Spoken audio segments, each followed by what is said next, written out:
Hey there, it's Jessica with Beta Virtual Assistants.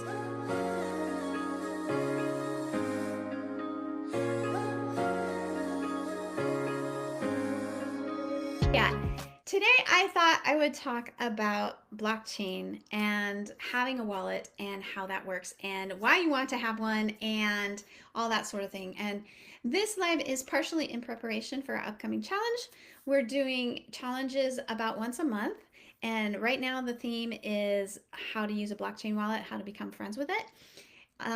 We might change the theme in the future, but for right now, that is what we're teaching. So if you've never used a blockchain wallet, you don't even know what a blockchain wallet is, and you want to learn more about how to do it and all that sort of thing, there is a comment in the links below this video where you can register. And it's a great opportunity to learn about how to do crypto in a way where you get to control everything and where you get to make your own decisions and know that unless the internet breaks, you're still in control of your funds. So let's talk about blockchain wallet, what it is, why you might use it, and let's start with what is blockchain wallet. So there's the first thing you need to know about crypto is if you want to buy crypto, you have to get your money into crypto land. And there's basically two ways to do that.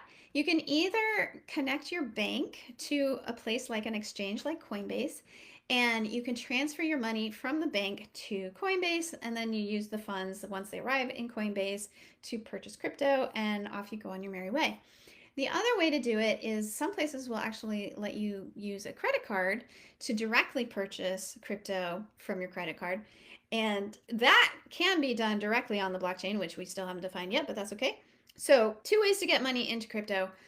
The way that I get money into crypto is I'm a cheapskate and I don't want to pay more fees than I have to. And I know that if I connect my bank to my exchange and I wait long enough for the money to clear, I can get it in for free. And that means all of my funds are going towards my investing and none of my funds are going towards bank processing fees.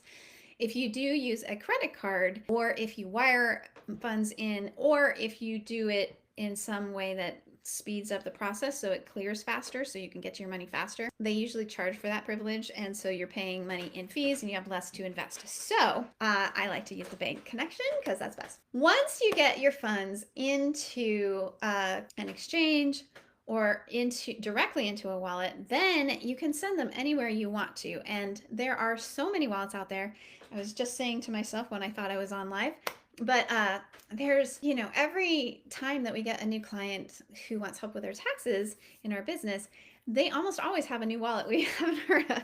So there's Ethereum wallets, there's Bitcoin wallets, there's Cosmos and Cardano and Aptos and Maker, and just like there's so many different coins, there's so many different wallets. And a wallet is a way, when you set up a wallet on a blockchain, what you're really doing is claiming an address on that blockchain, and everyone can see what you do with that address. So if you make a purchase of trading one coin from one coin to another, it's going to be right there on the public blockchain, and anyone can go see that you have an address. They won't know it belongs to you, but they will know that that particular address purchased, 5 ETH for the price of 3 Bitcoin or whatever it is.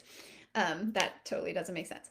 And then, so the first thing you have to know about blockchain is it's public. That's like the whole point, is that everybody knows what's going on in the blockchain. The blocks are built on top of each other.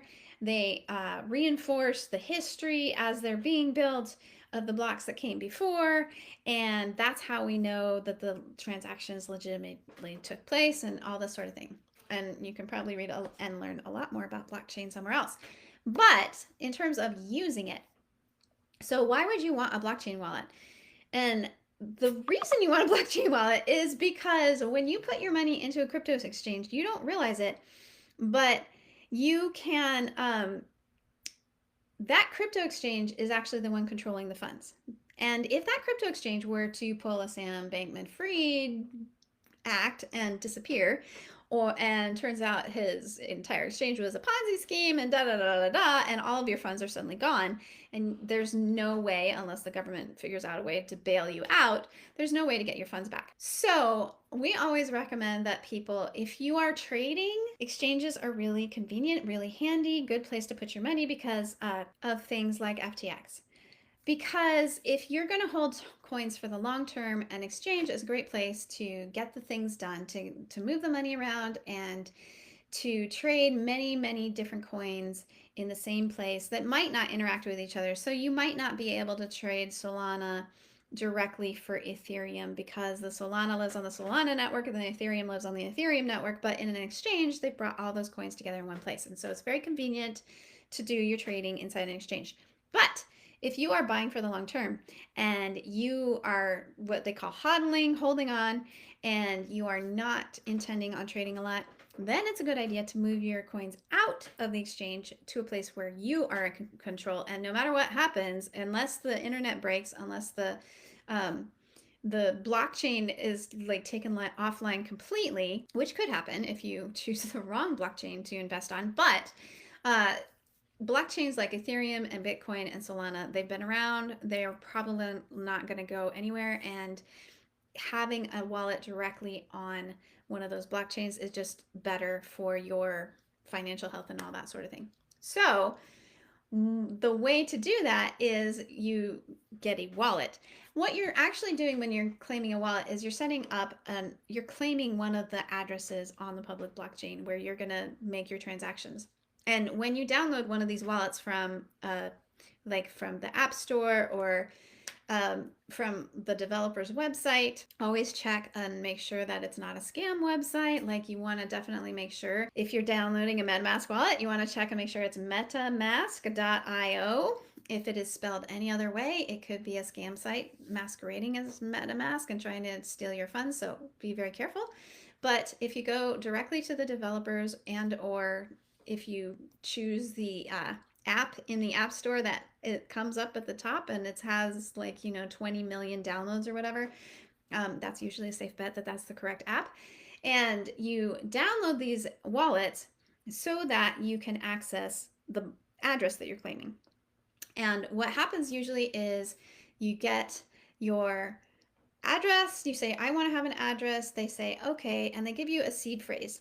So a seed phrase is a set of words, usually between 12 and 20, that if you forget your address, if you forget everything, you have this seed phrase and you can remember the order of the words, like, store, apple, monitor, cat, pillow, book, like just a random collection of words. But the idea is that if people make up a story with that, they can remember that easier. Or if they do the logical thing and write it down and they don't lose the slip of paper where they've written down their seed phrase, then if they get separated from their computer, if they get separate, if you had to run out of the country and you have nothing on except the clothes on your back, you can't take your computer with you. You can't take anything with you. You can only fit so much of your home currency in your pockets. You run out of the country because of some horrible situation. When you get to the new country and you get set up and you can access a computer, if you know your seed phrase, you can go to set up a wallet and you say, I have a seed phrase. You type in the seed phrase and it pulls up your wallet and there's your money and your funds ready to go. So that's the idea. And this is why you should not share your seed phrase with anyone. Just be very safe and don't do that. But usually you set up a wallet, you set up a password, and then they give you a seed phrase, which you write down in a safe place.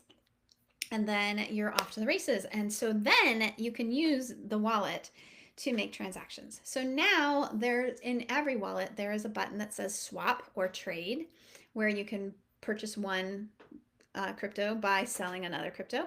Some wallets will let you actually use a credit card to buy crypto directly. So you can change your US dollars for me for Ethereum in the MetaMask wallet, usually with fees, but that's okay.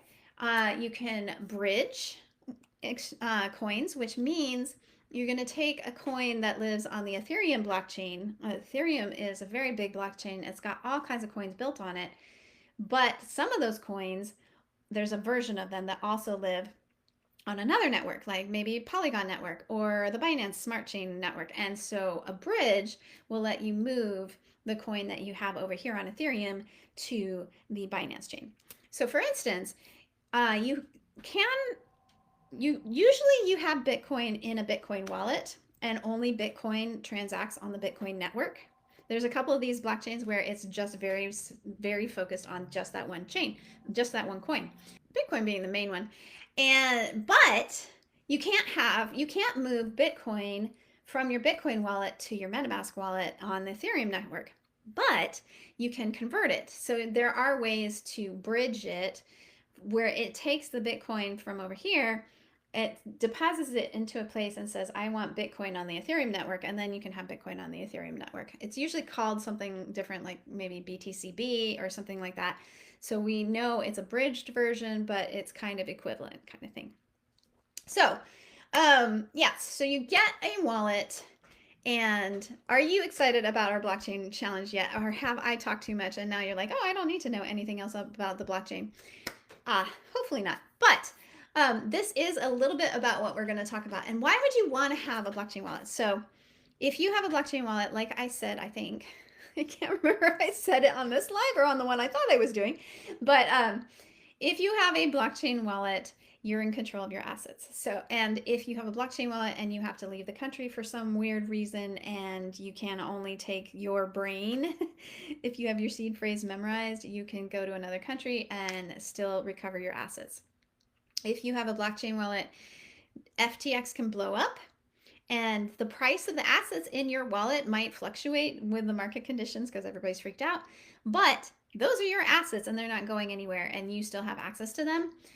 If you have your own wallet, you also can do things like participating in certain protocols and things on the blockchain. So a lot of the blockchains have things like liquidity pools or protocols where you can deposit your coins and it'll pay you some interest or some kind of reward, or maybe they'll send an airdrop to you if you've held your coins on the network for a certain amount of time or whatever. There's all kinds of incentives that crypto developers give out because they want people to be using crypto more. So having a blockchain wallet means you can participate in some of these things that you can't when you're in Coinbase, and you can trade lots of coins in Coinbase, but you can't really. And I do believe you can stake coins in Coinbase and earn some interest for that.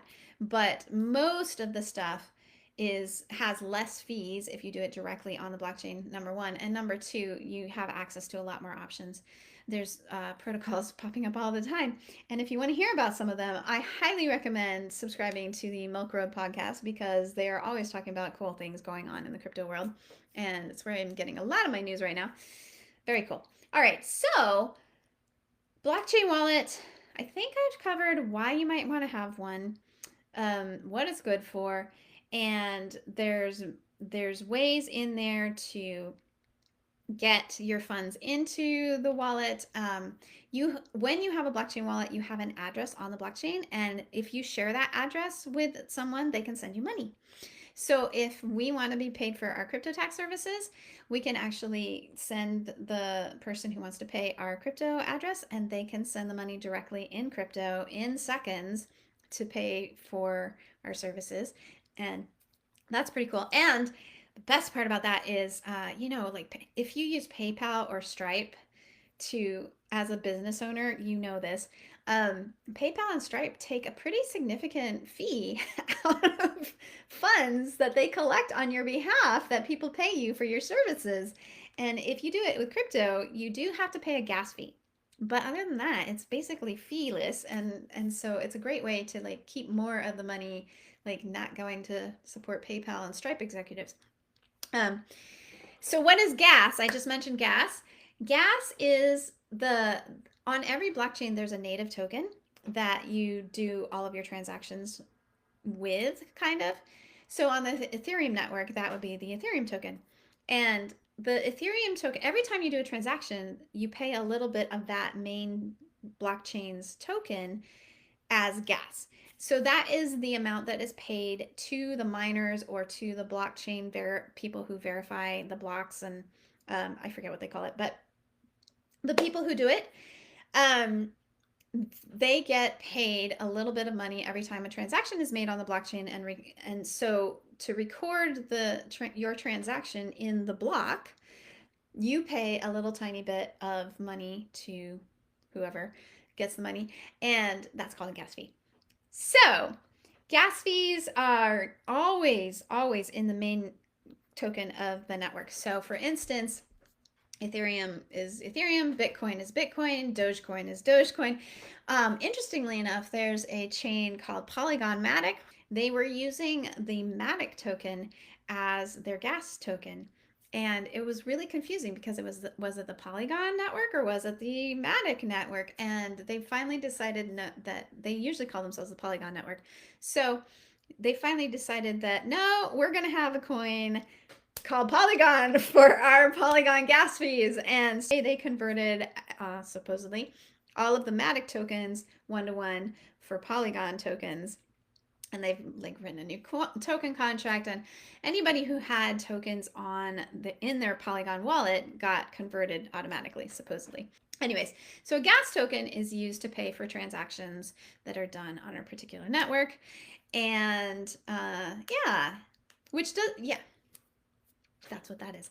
So in any case, that's probably enough for today. I hope you have just a taste of what a blockchain wallet is, what it's used for, and some of the terminology that you might need to be familiar with. And if you are interested in learning a whole lot more, because there's only so much I can cover in 18 minutes, but if you are interested in learning about how to read your transactions on the blockchain, how to tell when to worry about coins that appear in your wallet that you didn't purchase or ask for, how to track scammers, what to do if someone scams you.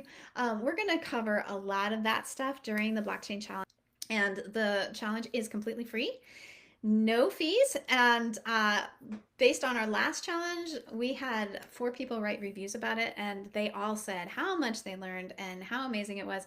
And one of them went so far as to say she's paid thousands of dollars for various crypto courses and gurus and all this stuff to learn how to do this stuff. And she said she learned a lot in the blockchain challenge, and it was completely free. So if that's something that would interest you, definitely sign up. Other than that, have a great week. We'll see you around. Send us your questions if you have any. Sign up for the blockchain challenge, and we'll see you another day. That's all the time we have for today, but the conversation doesn't have to end here. Connect with me on the link below for more updates and behind the scenes content. And of course, if you love this video, hit the subscribe button, and see you in the next one.